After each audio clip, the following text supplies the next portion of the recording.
Study IQ IAS, अब तैयारी हुई affordable. Welcome to study IQ। मेरा नाम है आदेश सिंह। History of Uttar Pradesh. दोस्तों, आज हम जिस राज्य की बात करने जा रहे हैं वो कोई आम राज्य नहीं है। वैसे आम तो कोई राज्य नहीं, सभी राज्यों की अपनी अपनी विशेषता है, लेकिन ये राज्य भारत में होने वाली किसी भी बात या घटना पर सबसे ज्यादा सुर्खियों में रहता है। ये श्री राम, श्री कृष्ण और बुद्ध की जन्मभूमि है, तो कबीर और महावीर का कर्मस्थल। यहीं पर गंगा शिव में समाहित हुई है और यहीं की मिट्टी से लक्ष्मीबाई और मंगल पांडे जैसे सपूतों ने जन्म लिया है। इस राज्य की धरती ने भारत को सबसे ज्यादा प्रधानमंत्री दिए हैं। कहा जाता है कि दिल्ली की सत्ता की राह इसी राज्य से होकर गुजरती है। ये राज्य देश की राजनीति की दिशा और दशा तय करता है। तो वहीं आर्थिक मुद्दों में भी ये सबसे आगे है। ये अपनी गंगा जमुनी तहजीब और अपनी नजाकत के लिए सारी दुनिया में फेमस है। दोस्तों, हम बात कर रहे हैं उत्तर प्रदेश की। भारत के उत्तर मध्य में बसा उत्तर प्रदेश भारत का सबसे अधिक आबादी वाला और चौथा सबसे बड़ा राज्य है। ये राज्य जितना नएपन से भरा है उतना ही ऐतिहासिक भी है। उत्तर वैदिक काल में इसे ब्रह्म ऋषि देश या मध्य देश के नाम से जाना जाता था। ये वैदिक काल के कई महान ऋषि मुनियों जैसे भारद्वाज, गौतम, याज्ञवल्क्य, वशिष्ठ, विश्वामित्र और वाल्मीकि आदि की तपोभूमि रहा। आर्यों की कई पवित्र पुस्तकें भी यहीं लिखी गई।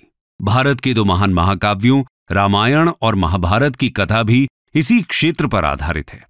उत्तर प्रदेश का इतिहास लगभग 4000 वर्ष पुराना है। जब आर्यों ने इस सरजमीं पर कदम रखा और वैदिक सभ्यता का आरंभ हुआ, तभी से यहां का इतिहास मिलता है। आर्य सिंधु और सतलज के मैदानी भागों से यमुना और गंगा के मैदानी भाग की ओर बढ़े। इन्होंने यमुना और गंगा के मैदानी भाग और घाघरा क्षेत्र को अपना घर बनाया। इन्हीं आर्यों के नाम पर भारत देश का नाम आर्यवर्त अथवा भारतवर्ष पड़ा। गंगा के मैदान के बीचों बीच अपनी स्थिति के कारण उत्तर प्रदेश समूचे उत्तरी भारत के इतिहास का केंद्र बिंदु रहा है। उत्तर प्रदेश का इतिहास बेहद प्राचीन और बेहद दिलचस्प है। आज हम आपको उत्तर प्रदेश के उस इतिहास से रूबरू कराएंगे जिसके बारे में किताबों में बहुत कम जानकारी है। तो आइए चलते हैं उत्तर प्रदेश के ऐतिहासिक सफर पर। एंशिएंट हिस्ट्री ऑफ उत्तर प्रदेश। उत्तर प्रदेश के ऐतिहासिक पन्नों को पलटें तो हम पाते हैं कि इसकी शुरुआत पुरातात्विक काल से होती है। पुरातात्विक अन्वेषणों ने अब के उत्तर प्रदेश की प्रागैतिहासिक सभ्यता पर नई रोशनी डाली है। प्रतापगढ़ में पाई गई मानव खोपड़ियों के अवशेष लगभग 10,000 ईसा पूर्व के हैं। पुरापाषाणकालीन सभ्यता के साक्ष्य इलाहाबाद के बेलन घाटी, सोनभद्र के सिंगरौली घाटी और चंदौली के चकिया नामक पुरास्थलों से मिले हैं। इसके साथ ही कबीर नगर जिले में लहरादेव इलाके में प्राचीन कृषि के साक्ष्य मिले हैं। यहां से 8000 ईसा पूर्व से 9000 ईसा पूर्व के मध्य के चावल मिले हैं। नवपाषाण काल के साक्ष्यों की बात करें तो मिर्जापुर, सोनभद्र, बुंदेलखंड और प्रतापगढ़ के सराय नाहर राय से उत्खनन में औजार और हथियार मिले हैं। वहीं ताम्र पाषाणिक संस्कृति के साक्ष्य मेरठ और सहारनपुर से प्राप्त हुए हैं। इसके बाद हड़प्पा काल के साक्ष्य भी उत्तर प्रदेश में पाए गए हैं। बता दें कि उत्तर प्रदेश में सबसे पुराने हड़प्पा शहर पाए गए। आलमगीरपुर गंगा यमुना में पहला स्थल था जहां से हड़प्पा कालीन अवशेष प्रकाश में आए थे। इसके अलावा मेरठ, सहारनपुर, जौनपुर, आगरा, अलीगढ़, हरदोई, मुजफ्फरनगर, बदायूं, मथुरा, फैजाबाद, एटा, बरेली, वाराणसी, सहारनपुर, मथुरा, कन्नौज, बुलंदशहर, बलिया और इलाहाबाद में भी हड़प्पा कालीन सभ्यता के साक्ष्य मिले हैं। आगे वैदिक साहित्य और दो महाकाव्यों रामायण और महाभारत से इस क्षेत्र के 7वीं शताब्दी ईसा पूर्व के पहले की जानकारी मिलती है। वैदिक साहित्य गंगा के मैदान का वर्णन करते हैं, वहीं महाभारत की पूरी गाथा हस्तिनापुर के आसपास घूमती है, जबकि रामायण में भगवान राम का जन्मस्थान अयोध्या है। देखा जाए तो उत्तर प्रदेश में एक व्यवस्थित इतिहास की शुरुआत 6ठी शताब्दी ईसा पूर्व के अंत में होती है, जब उत्तर भारत में 16 महाजनपद वर्चस्व के लिए संघर्ष कर रहे थे। उन 16 महाजनपदों में से 8 महाजनपद आधुनिक उत्तर प्रदेश में मौजूद थे, जिनके नाम हैं कुरु, पांचाल, काशी, कौशल, शूरसेन, चेदी, वत्स और मल्ल। इसी दौरान उत्तर प्रदेश ने भगवान बुद्ध के आगमन और बौद्ध धर्म के प्रसार को देखा। यहीं पर गौतम बुद्ध ने अपना अधिकांश सन्यासी जीवन व्यतीत किया था। भगवान बुद्ध ने उत्तर प्रदेश के सारनाथ में अपना पहला उपदेश दिया था। चौखंडी स्तूप यहां उस स्थान को चिन्हित करता है जहां भगवान बुद्ध अपने शिष्यों से मिले थे। इसी कारण उत्तर प्रदेश को बौद्ध धर्म का पालना कहते हैं। वहीं अगर हम शासकों की बात करें तो पहली शताब्दी से 6ठी शताब्दी ईस्वी तक उत्तर प्रदेश मौर्य, कुषाण, गुप्त, वर्धन वंश, गुर्जर प्रतिहार के शासकों के नियंत्रण में रहा। उत्तर प्रदेश का विकास मौर्य सम्राट चंद्रगुप्त प्रथम 330 से 380 ईसा पूर्व के काल में देखने को मिला। इसके बाद 268 से 232 ईसा पूर्व तक सम्राट अशोक ने यहां पर अपने साम्राज्य का विस्तार किया। अशोक काल के दौरान कला और वास्तुकला अपने चरम पर थे। सम्राट अशोक के बौद्ध धर्म को अपनाने के बाद उन्होंने बड़े पैमाने पर बौद्ध स्तूपों और मूर्तियों का निर्माण करवाया। इस काल में कला का एक नया अध्याय शुरू हुआ। पहली शताब्दी ईस्वी में कुषाणों ने एक ऐसे विस्तृत साम्राज्य की स्थापना की जिसमें उत्तरी भारत के अधिकांश भाग के अतिरिक्त मध्य एशिया के कुछ प्रदेश भी शामिल थे। भारतीय संस्कृति के इतिहास में कुषाण काल का अत्यंत महत्वपूर्ण स्थान है। कुषाणों के संरक्षण में भारत ने धर्म, कला, साहित्य, दर्शन आदि के क्षेत्र में अत्यधिक उन्नति की। कुषाण शासकों के प्रयासों से ही भारतीय सभ्यता और संस्कृति के प्रसार के लिए मध्य और पूर्वी एशिया के द्वार खुले। कुषाणों ने उन परिस्थितियों में लगातार 2 सदियों तक उत्तर प्रदेश सहित उत्तर भारत पर शासन किया। कुषाण काल में मथुरा कला का विस्तार हुआ। मथुरा कुषाण नरेशों की राजधानी रही है। साथ ही वो उत्तर भारत का एक बड़ा व्यापारिक केंद्र भी रहा है। कुषाण शासक कनिष्क, हुविष्क और वासुदेव का शासनकाल मथुरा कला का स्वर्णिम काल रहा है। इसके बाद गुप्त साम्राज्य का शासन रहा। गुप्त वंश के शासक समुद्रगुप्त ने लगभग 330 से लेकर 380 ईस्वी तक इस सरजमीं पर शासन किया। उनके बाद चंद्रगुप्त द्वितीय ने लगभग 380 से लेकर 415 ईस्वी तक यहां पर राज किया। गुप्त काल के दौरान ही हिंदू कला का भी काफी विकास हुआ। गुप्त साम्राज्य को तोड़ने वाले हूणों के आक्रमण के बाद गंगा यमुना दोआब ने कन्नौज का उदय देखा। एक अन्य प्रसिद्ध शासक हर्षवर्धन ने 606 से लेकर 647 ईस्वी तक उत्तर प्रदेश पर शासन किया। इन्होंने कन्नौज के पास स्थित अपनी राजधानी से समूचे उत्तर प्रदेश, बिहार, मध्य प्रदेश, पंजाब और राजस्थान के कुछ हिस्सों पर शासन किया। हर्षवर्धन के शासनकाल के दौरान कन्नौज साम्राज्य अपने चरमोत्कर्ष पर पहुंच गया था। हर्षवर्धन की मृत्यु के तुरंत बाद उनका साम्राज्य कई राज्यों में बिखर गया, जिसके बाद इस क्षेत्र पर नियंत्रण करने के लिए त्रिकोणीय संघर्ष विकसित हुआ, जिसमें पश्चिम और उत्तर क्षेत्र से गुर्जर प्रतिहार साम्राज्य, पूर्व से बंगाल के पाल साम्राज्य और दक्षिण में दक्कन में आधारभूत राष्ट्रकूट साम्राज्य शामिल थे। गुर्जर प्रतिहार शासक वत्सराज ने कन्नौज के नियंत्रण के लिए पाल शासक धर्मपाल और राष्ट्रकूट राजा दंती दुर्ग को सफलतापूर्वक चुनौती दी और पराजित कर 2 राजछत्रों पर कब्जा कर लिया। कन्नौज गुर्जर प्रतिहार साम्राज्य का केंद्र बन गया। अपनी शक्ति के चरमोत्कर्ष के दौरान अधिकतर उत्तरी भारत पर इनका अधिकार रहा। मध्यकाल में उत्तर प्रदेश मुस्लिम शासकों के अधीन हो गया था, जिससे हिंदू और इस्लाम धर्म के पास आने से एक नई मिलीजुली संस्कृति का विकास हुआ। आइए जानते हैं उत्तर प्रदेश के मध्यकाल को। मिडीवल हिस्ट्री ऑफ उत्तर प्रदेश। भारत में 1000 से 1030 ईस्वी तक मुसलमानों का आगमन हो चुका था, लेकिन उत्तरी भारत में 12वीं शताब्दी के अंतिम दशक के बाद ही मुस्लिम शासक स्थापित हुए, जब मोहम्मद गौरी ने गढ़वाल राजवंश और दूसरे शासकों को हराया। बता दें कि गढ़वाल राजवंश ने 11वीं शताब्दी से लेकर 12वीं शताब्दी तक उत्तर प्रदेश पर शासन किया था। मोहम्मद गौरी ने 1194 ईस्वी में गढ़वाल वंश के राजा जयचंद पर आक्रमण किया था। भारत में मोहम्मद गौरी के साथ ही मुस्लिम शासक का आरंभ हुआ था। हालांकि उसका कोई पुत्र नहीं था, इसलिए उसने अपने दास कुतुबुद्दीन ऐबक को अपना उत्तराधिकारी बना दिया, जिसने भारत में दास वंश की स्थापना की और अधिकारों पर कब्जा किया। उसने 1210 ईस्वी तक शासन किया। मोहम्मद जलालुद्दीन खिलजी ने दास वंश के अंतिम सुल्तान को उखाड़ फेंका और दिल्ली के सुल्तानों का खिलजी वंश स्थापित किया, जिसने 1290 से 1320 ईस्वी तक शासन किया। खिलजी वंश के बाद गयासुद्दीन तुगलक ने तुगलक वंश की स्थापना की। खिलजी और तुगलक साम्राज्य में उत्तर प्रदेश भी शामिल था। तुगलक वंश के पतन के बाद शर्की वंश की स्थापना हुई। शर्कियों ने जौनपुर को अपनी राजधानी बनाया, जो 1 शताब्दी से कम समय तक रही।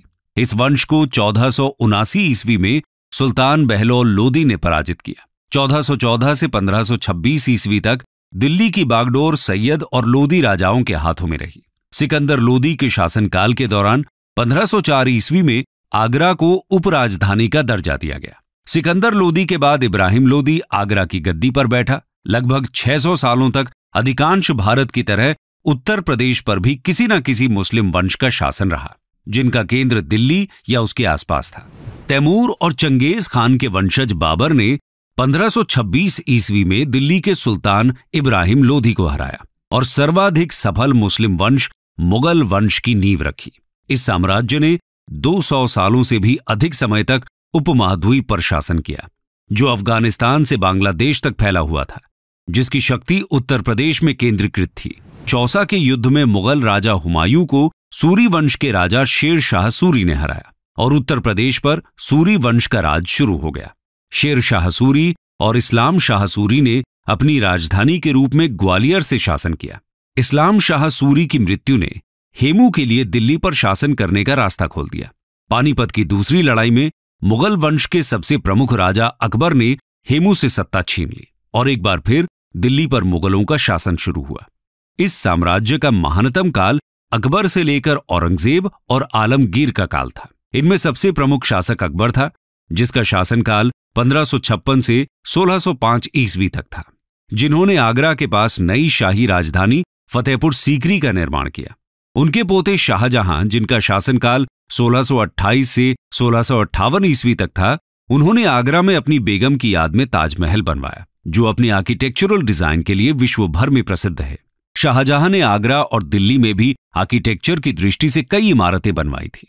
बात चाहे सल्तनत काल की हो या फिर मुगल काल की, हर समय में उत्तर प्रदेश प्रासंगिक रहा। अकबर ने तो उत्तर प्रदेश की माटी को अपना सब कुछ मान लिया था। अकबर ने फतेहपुर सीकरी और इलाहाबाद में जो किले बनवाए थे, उसी की नींव पर मुगल वंश सैकड़ों साल तक बना रहा। इसके अलावा सल्तनत काल में संभल हो या आगरा जौनपुर, सभी में उत्तर प्रदेश ने अपना वर्चस्व बनाए रखा।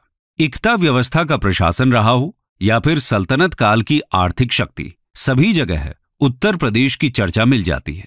मुगल साम्राज्य ने उत्तर प्रदेश में हिंदू और मुस्लिम संस्कृति से मिली-जुली एक नई संस्कृति का विकास किया। इस संस्कृति के जन्मदाता अकबर ही थे, जिन्होंने बिना किसी भेदभाव के अपने दरबार में आर्किटेक्चरल, लिटरेचर, पेंटिंग और म्यूजिक एक्सपर्ट्स को नियुक्त किया था। लेकिन धीरे धीरे हिंदुत्व और इस्लाम के टकराव ने कई नए विचारों को जन्म दिया था और उनका विकास किया था। 18वीं शताब्दी में मुगलों के पतन के साथ ही इस मिश्रित संस्कृति का केंद्र दिल्ली से लखनऊ चला गया, जो अवध के नवाब के अंतर्गत था और जहां सांप्रदायिक सद्भाव के माहौल में कला, साहित्य, संगीत और काव्य का विकास हुआ। जब उत्तर प्रदेश आधुनिक भारत के पड़ाव पर पहुंचा, तो उत्तर प्रदेश का अलग ही रूप देखने को मिला। यहीं से उत्तर प्रदेश ने अपने लिए अलग कहानी लिखनी शुरू कर दी। चलिए जानते हैं उत्तर प्रदेश का आधुनिक इतिहास। मॉडर्न हिस्ट्री ऑफ उत्तर प्रदेश। 1707 में औरंगजेब की मृत्यु के पश्चात अगले 50 सालों तक दिल्ली की गद्दी पर कुल 8 मुगल शासकों ने शासन किया। 1757 तक वर्तमान उत्तर प्रदेश में 5 स्वतंत्र राज्य स्थापित हो चुके थे। इस दौरान अवध और रुहेल 2 ऐसे क्षेत्र बन गए जो शक्ति के संघर्ष को, और अवध और रुहेला ने मुगलों के खिलाफ विद्रोह कर दिया। इन दोनों के विद्रोह को देखते हुए बाकी राज्यों ने भी वर्चस्व के लिए दिल्ली में मुगलों के साथ संघर्ष शुरू कर दिया। इधर 17वीं शताब्दी के मध्य तक ईस्ट इंडिया कंपनी ने भारत के दक्षिणी भाग में एंट्री कर ली थी और अब वो उत्तर भारत की ओर बढ़ रहे थे। 18वीं शताब्दी में आते आते मुगल सत्ता का पतन हो गया। इधर ईस्ट इंडिया कंपनी उत्तर भारत में अपनी जड़ें जमाने लगी।